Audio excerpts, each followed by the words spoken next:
Pemirsa, selain di Jakarta, sejumlah daerah bersiap untuk membuka bioskop. Salah satunya di Malang, pengelola bioskop diminta menyediakan penyaring udara.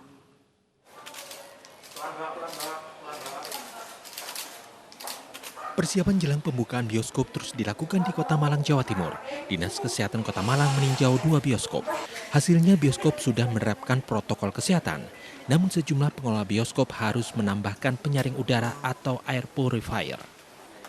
Hasilnya bioskop sudah menerapkan protokol kesehatan. Namun sejumlah pengelola bioskop masih harus menambahkan penyaring udara. Hari ini sejumlah bioskop di Kota Malang sudah bisa beroperasi, namun ada sejumlah peraturan tambahan, di antaranya kapasitas penonton dibatasi maksimal 50%. Penonton juga dilarang makan dan minum di dalam studio. Karena pada saat ini operasional di dalam gedung, jadi harus ada penyaring udaranya, air purifier-nya. Sehingga hembusan nafas daripada penonton atau pada saat batuk penonton, itu bisa terserap. Jeda ke pemutaran film selanjutnya harus dipertimbangkan sehingga dapat dibersihkan dengan benar sebelum memulai film lainnya. Dari Malang, Jawa Timur, Dedi Irwansyah, iNews melaporkan. 31 narapidana lapas kelas 2A Badung, Bali positif COVID-19. Lapas pun disemprot disinfektan untuk mencegah penularan virus.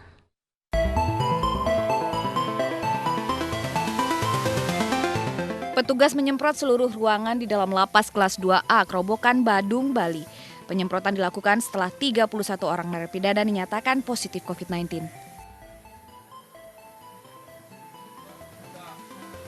Saat penyemprotan, warga binaan diminta untuk mengosongkan bloknya. Tidak hanya blok tahanan warga binaan, fasilitas penyimpanan baju, kamar mandi, dan juga tempat berkumpul disemprot. Dan mereka sudah dikarantina atau diisolasi mandiri ditangani oleh Dinas Kesehatan Kabupaten Badung. Nah, kami akan terus melakukan upaya-upaya untuk mencegah penyebaran ini, terus berkoordinasi dengan Dinas Kesehatan dan melakukan pemeriksaan rutin oleh dokter klinik lapas maupun Dinas Kesehatan sehingga penanganan akan lebih komprehensif. Warga binaan yang positif ditempatkan pada blok khusus karantina. Selain itu, seluruh napi juga dihimbau untuk selalu menggunakan masker dan menerapkan protokol kesehatan lainnya. Dari Badung, Bali, Bagus Alit, iNews melaporkan. Belasan warga terjaring razia masker yang digelar petugas gabungan di kawasan Pasar Tanah Abang, Jakarta Pusat pagi tadi. Para pelanggar lebih memilih mendapat sanksi sosial daripada membayar denda.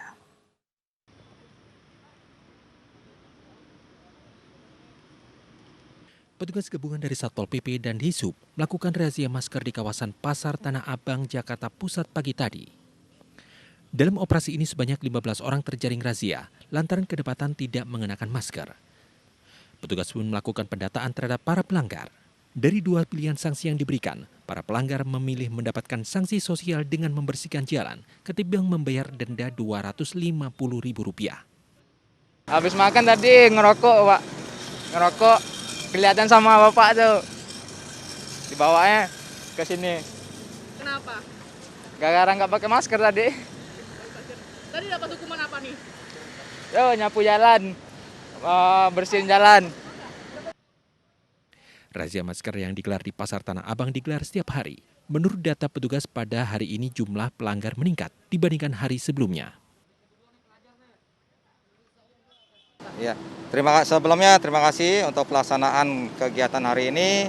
Kita mulai dari jam 8.30 kurang lebih sampai hari ini sudah dapat kurang lebih 15 pelanggar, yaitu pertama sementara ini pelanggarnya rata-rata kita mintanya sosial.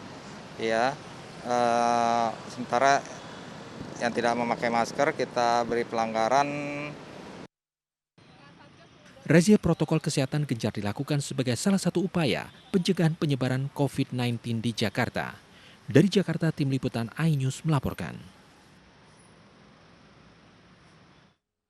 Sejumlah tempat wisata kuliner di Jakarta kembali beroperasi saat diterapkan PSBB transisi. Salah satunya Tamrin 10 yang kembali beroperasi hingga pukul 8 malam.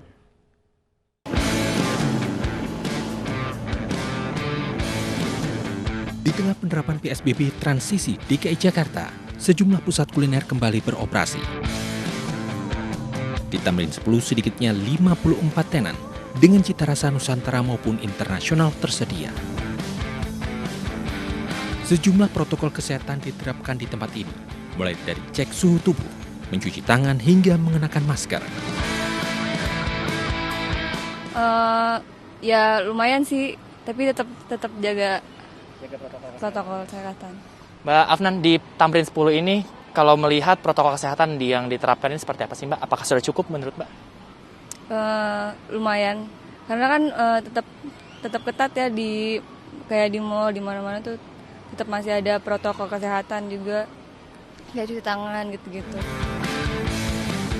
Uniknya di tempat ini bukan hanya untuk berwisata kuliner saja, tapi juga ada yang berolahraga seperti masyarakat klub inline skate yang rutin berlatih di sini. Ada perubahan jam operasional di Tamrin 10.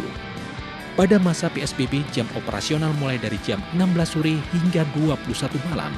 Dan pada masa PSBB transisi, buka dari jam 11 pagi sampai jam 20 malam. Tamrin 10 merupakan pusat kuliner yang diresmikan Gubernur DKI Jakarta Anies Baswedan pada 20 Desember 2019. Pusat kuliner yang terletak di tengah perkantoran menjadi daya tarik sendiri bagi karyawan pada jam istirahat. Dari Jakarta, tim liputan iNews melaporkan. Pembatasan sosial berskala besar masih diberlakukan di beberapa wilayah di Indonesia. Pembatasan untuk mencegah penyebaran COVID-19 dengan menerapkan protokol kesehatan. Meski demikian, masih ada saja warga yang melanggar protokol kesehatan dengan berbagai alasan.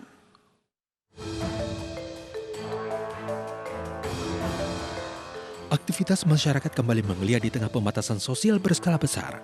Protokol kesehatan diberlakukan untuk mencegah penyebaran virus corona, mulai dari rajin mencuci tangan, menjaga jarak fisik, menghindari kerumunan hingga menggunakan masker dengan benar. Meski pemerintah terus mencanangkan pemberlakuan protokol kesehatan, tak sedikit warga yang melanggar ketentuan. Tak heran jika puluhan warga masih terjaring saat petugas menggelar razia protokol kesehatan.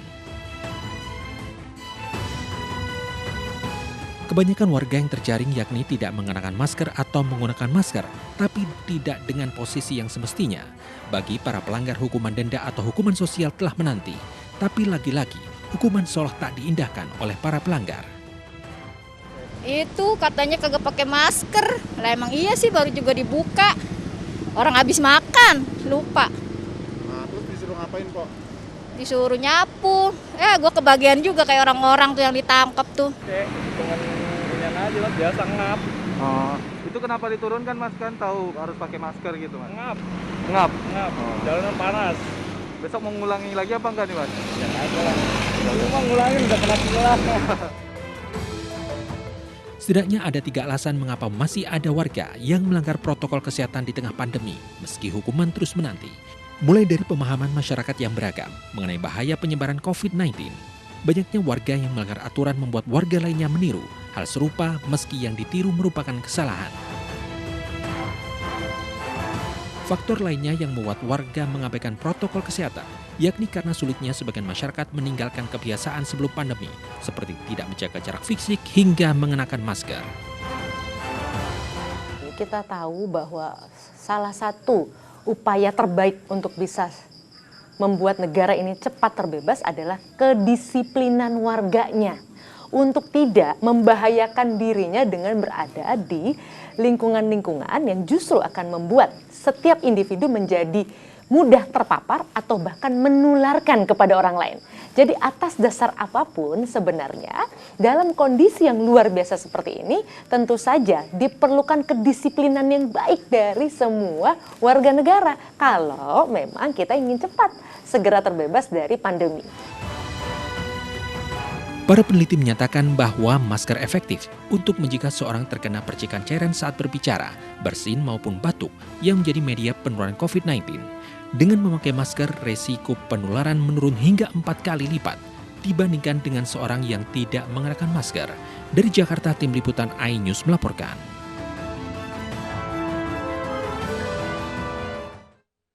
Pada hari ulang tahun Ikatan Dokter Indonesia ke-70, Presiden Joko Widodo berterima kasih dan mengapresiasi atas pengabdian para dokter, terutama di masa pandemi. Presiden berharap Ikatan Dokter Indonesia menjadi bagian gerbong reformasi sistem kesehatan.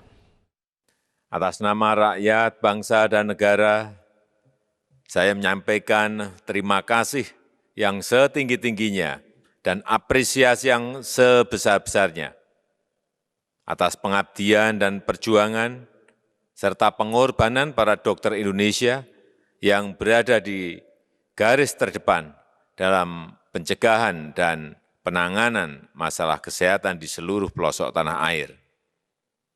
Memberikan pelayanan di fasilitas kesehatan di kampung-kampung, di perbatasan, di pulau-pulau terdepan, dan juga di kawasan-kawasan terisolir. Di tengah pandemi ini, masyarakat melihat dan merasakan ketangguhan para dokter, memilih jalan sebagai pejuang kemanusiaan, mengorbankan waktu dan tenaga untuk menyelamatkan sesama, membuat yang sakit kembali sehat, dan mengajak yang sehat tetap menjaga kesehatannya.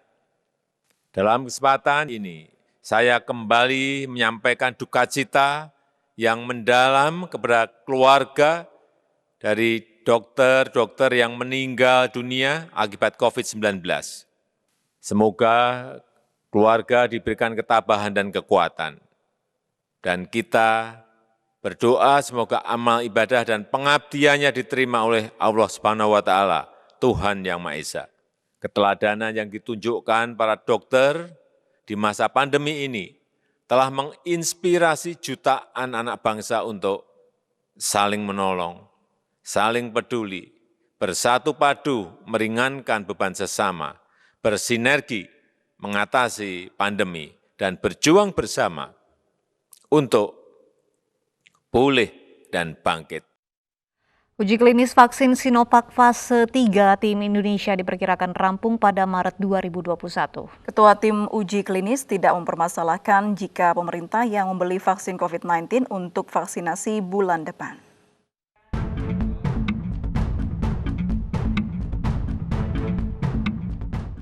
Uji klinis vaksin Sinovac fase 3 lebih dari 1.000 orang telah menerima dosis. Proses uji klinis ditargetkan rampung pada Maret 2021. Setelah uji klinis selesai tahun depan, peneliti akan mengetahui keamanan dari vaksin. Berikut imugenitas dan efikasi vaksin. Setelah selesai pada bulan Maret 2021, vaksin baru dapat diproduksi secara besar-besaran untuk dipasarkan dan dipergunakan di dalam negeri.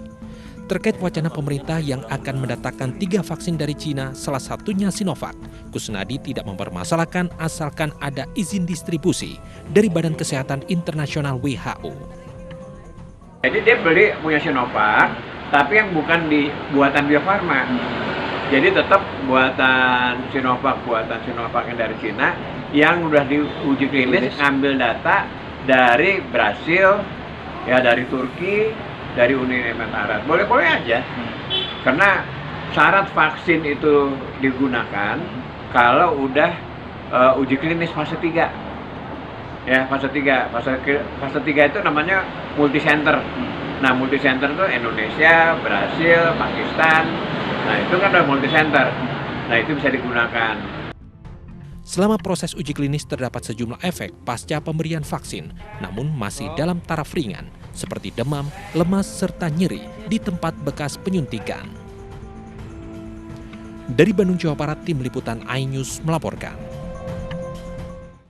Pemirsa, mari kita dukung para pejuang kemanusiaan dengan peduli melawan penyebaran virus corona. Bantuan bisa disalurkan melalui rekening yang tertera di layar televisi Anda. Ibu sedang susah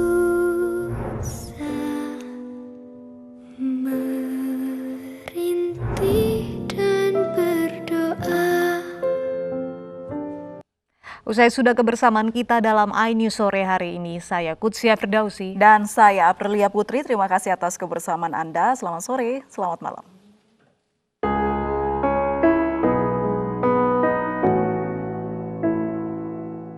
Saatnya kita semua tuh renungi ini dan cobalah pastikan mengerti. Lihat kembali ke dalam diri sendiri kesalahan yang kita lakukan. Kita manusia mungkin hanya bisa menyesal karena semua telah terjadi.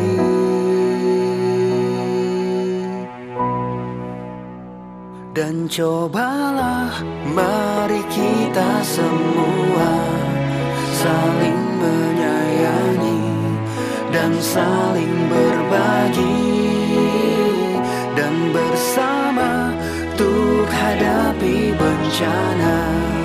Kelak sambut pagi dan cerah mentari.